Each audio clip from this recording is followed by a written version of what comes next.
Você pode contar pra gente uma coisa? Aí eu tenho uma curiosidade minha, que agora eu, né, trabalhando com podcast e tudo mais, eu queria entender uma coisa. No famoso, como o pessoal chama, Monarch Day, que foi o dia seguinte da entrevista, a situação no Flow estava realmente assim pesada a ponto de ficar insustentável a sua permanência? Ou tinha uma portinha ali ainda do tipo assim, o Monark fica, a gente continua e depois a gente vê o que a gente faz com os patrocinadores, com monetização e coisas do tipo? Olha, se tinha, essa não foi uma opção explorada pela mente de quem estava lá. Né? O Igor não cogitou e nem a equipe, né, os funcionários da empresa também não cogitaram isso, né? Pelo menos o topo da hierarquia dos funcionários, né? Então, poderia ter sido 1 milhão de coisas, entendeu? Se a sociedade brasileira tivesse um entendimento de liberdade de expressão e respeitasse esse princípio e não achasse que o governo tem que mandar no que a gente fala, se todo mundo tivesse se unido naquele momento e falasse não, né, e me defendesse, eu acho que o resultado poderia ter sido muito diferente. Mas a gente não vive nesse mundo, entendeu? A gente vive num outro mundo. A gente vive num mundo onde, naquele momento, o brasileiro não entendia o que é liberdade de expressão, não sei se entende até agora, e se entendia, não valorizava ao ponto de defender para o outro, entendeu? Não, mas eu tô querendo ser uma coisa mais específica. Porque, por exemplo, vamos supor assim que o canal seja desmonetizado, certo? Como foi o Flow. O Flow foi desmonetizado. Perdeu a monetização. Perdeu o patrocínio. Quanto tempo o canal ainda sobreviveria a ponto de você reverter a situação com você lá? Porque, assim, vocês já tinham tudo. Os equipamentos vocês já tinham. A estrutura lá já estava tudo montado, estava tudo no lugar. O estúdio do Flow estava no lugar. O estúdio dos outros podcasts estavam funcionando. Essa foi a parte mais difícil. Digamos assim, criar... Então, Júnior, a questão é que essa estrutura só se pagava na época, ou só se pagaria, se tivesse acesso aos patrocínios mainstream, entendeu? Porque ficou tão cara assim a estrutura, a ponto de precisar ter patrocinadores, entre aspas, grandes do mainstream para se sustentar? Então, pela estratégia que foi conduzida no Flow, empresarialmente falando, o que aconteceu? O CEO que entrou lá e o Igor resolveram gastar muito dinheiro investindo. Eles secaram o caixa, né, da empresa. Então, não tinha dinheiro para bancar, manter a estrutura rodando sem os patrocínios mainstream, entendeu? Então, a decisão deles seria ter que diminuir bastante o tamanho, talvez mantesse o Flow, só que a gente ia ter que sair do Brasil e vir para os Estados Unidos para continuando o Flow também, porque eventualmente chegou numa barreira que não era só econômica, né? Chegou numa barreira política também, né? Então, eu não sei se existiria o Flow do jeito que é, só se a sociedade tivesse tancado junto, entendeu? Não dá para também colocar a culpa toda no Igor ou na equipe empresarial do Flow da época, porque não houve da sociedade um apoio também, né? Então, eu entendo. Então, tipo, todos eles, toda a comunidade midiática brasileira da internet foi conivente com a censura naquele momento, entendeu? Então eu não acho que eles podem também cobrar muita coisa do Igor, não. A única coisa quem pode cobrar sou eu, né? Porque tanquei tudo que aconteceu, tá ligado? Sim. Mas é isso, é uma pena que a gente decidiu por esse futuro no Brasil, porque é um futuro muito chato, entendeu? É um futuro de medo, é um futuro raso, né? Sem discussões profundas sobre a vida, sobre a realidade, sobre a existência. É uma pena muito forte, na verdade. Uhum. Mas eu penso assim, tipo assim, dava para você continuar na minha visão. Se você chegasse juntamente com todo mundo lá do Flow e falasse assim, gente, o que a gente tá falando é o seguinte, o posicionamento é esse, a explicação é essa, ele está dizendo que a liberdade de expressão que ele acredita é uma liberdade de expressão capaz de, como nos Estados Unidos, entender que você pode, no discurso, falar isso, isso e isso, entendeu? Mas, no caso, eu sei que para os patrocinadores não seria legal. Para os patrocinadores, eles não iam, de alguma forma, eles não iam aderir a isso, entendeu? Então, só que é o seguinte, a escolha foi, eu tô querendo dizer, a escolha foi mais financeira do que tudo, porque você ia perder acesso aos patrocinadores, mas você continuava com o canal. Continuava lá. Política. É uma escolha política. A questão é que existe uma estrutura global que comanda os patrocínios grandes, né? Existe uma máfia global, digamos assim. E essa máfia global, não sei se ainda tá, mas naquela época estava com o desejo de controlar a narrativa na internet, né? Eles ainda têm esse desejo, na minha opinião, sabe? Por isso que eles brigam tanto com o Estado. O Estado quer controlar a narrativa, só que o ambiente global também quer controlar a narrativa, né? Então, houve uma agenda, né? Houve um plano, né, dessa estrutura global de ataque ao Flow, porque eles enxergavam aquele veículo como inimigo ideológico, né? Então, eu imagino que isso tenha sido muito coordenado, tanto os cancelamentos, tanto como o CEO que entrou lá, eu acho que ele já entrou lá, conversado com essa estrutura globalista, com um plano para fazer o que aconteceu no Flow comigo, entendeu?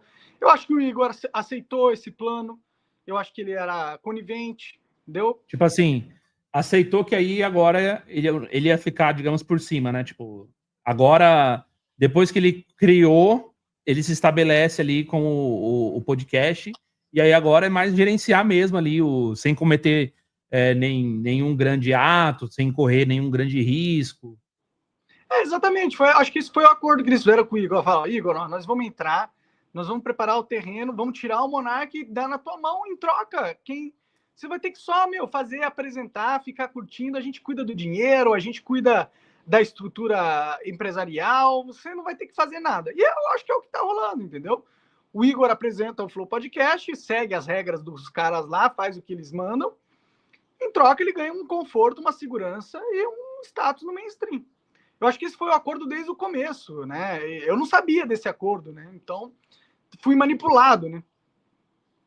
Mas aí, se você tá falando de um suposto acordo, isso daí é coisa de gente bem maquiavélica.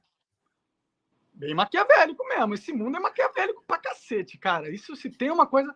Nesse mundo é maldade. Tem muita maldade no mundo, infelizmente. Eu não cheguei a conhecer, né, nenhum dos dois, nem o CEO, nem o próprio Igor.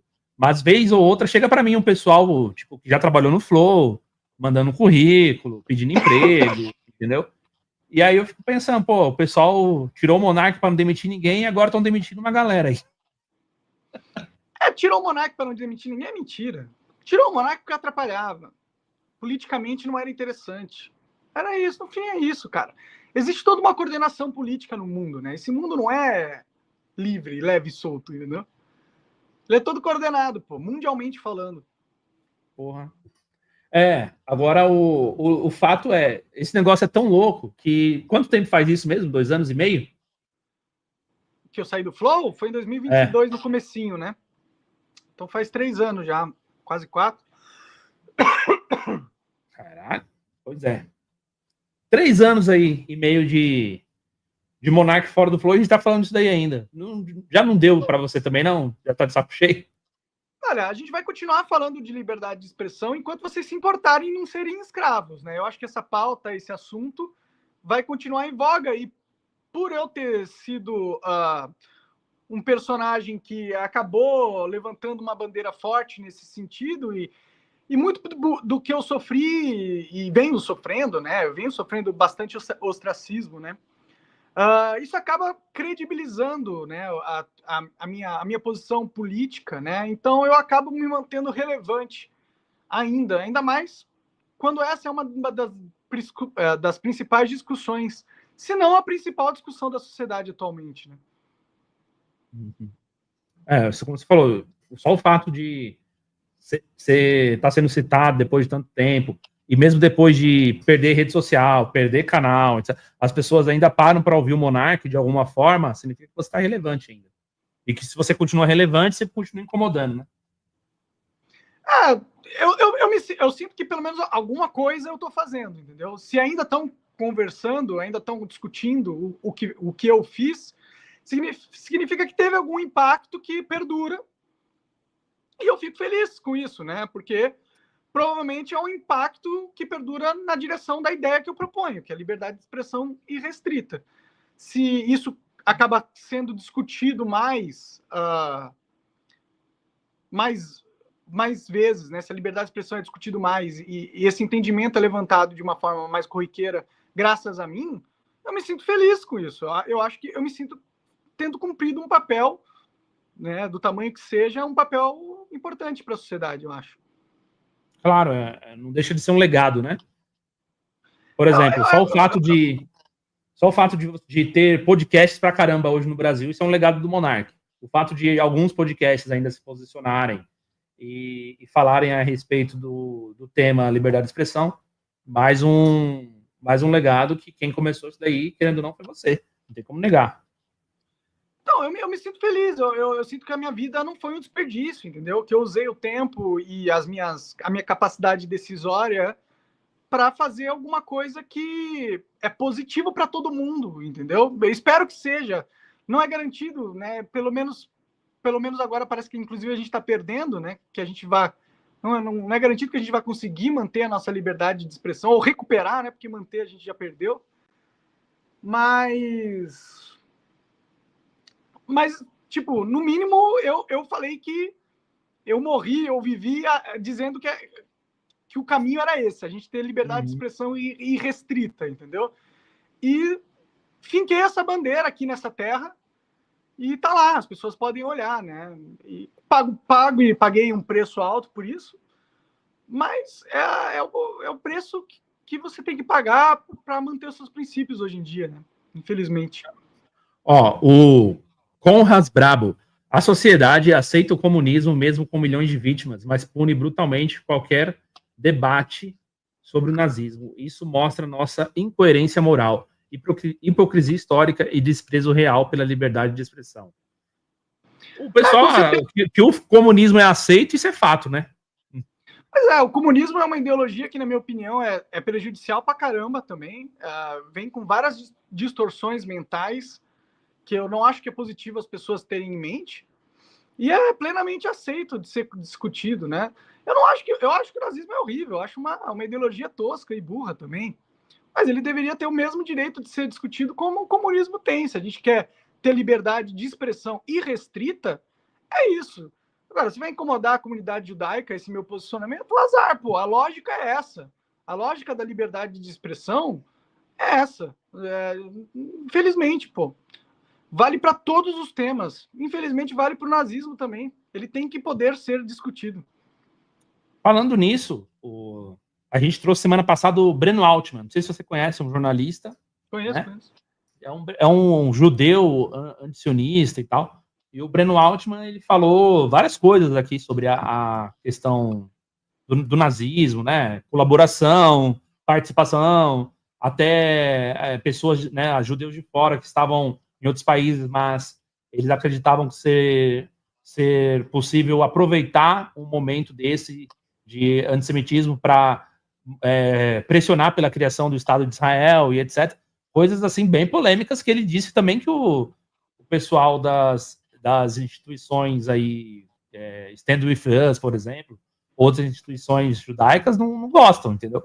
Mas ele estava aqui falando.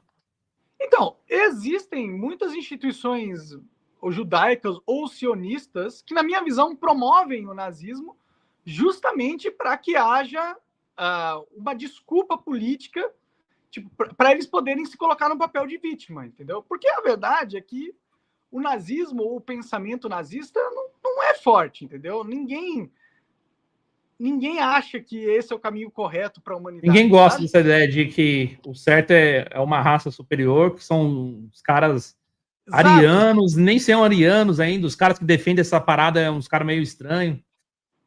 Eu não acho que ninguém concorde com a ideia do nazismo, que existe alguma genética que deva estar acima de todas as outras, entendeu? Alguma genética que veio de algum lugar, entendeu? Eu não concordo com essa ideia, eu acho o nazismo uma ideia ultra tosca, entendeu? Mas, infelizmente, existe uma parte da comunidade judaica que sim promove o nazismo justamente para poder, em contrapartida, promover uma narrativa vitimista e usar o suposto nazismo para validar ações políticas que em outro contexto seriam impensáveis, sabe? Conheça o Kotai Project. O Kotai Project pretende desenvolver um ecossistema financeiro global que dará 100% de anonimato, liberdade geográfica e financeira para todos os usuários de criptomoedas do mundo. O ecossistema consiste em uma corretora de criptomoedas, um banco digital internacional e um gateway de pagamento em cripto. Tudo isso dentro da Kotai Wallet. Não perca essa oportunidade e acesse o nosso site. Link na descrição do vídeo.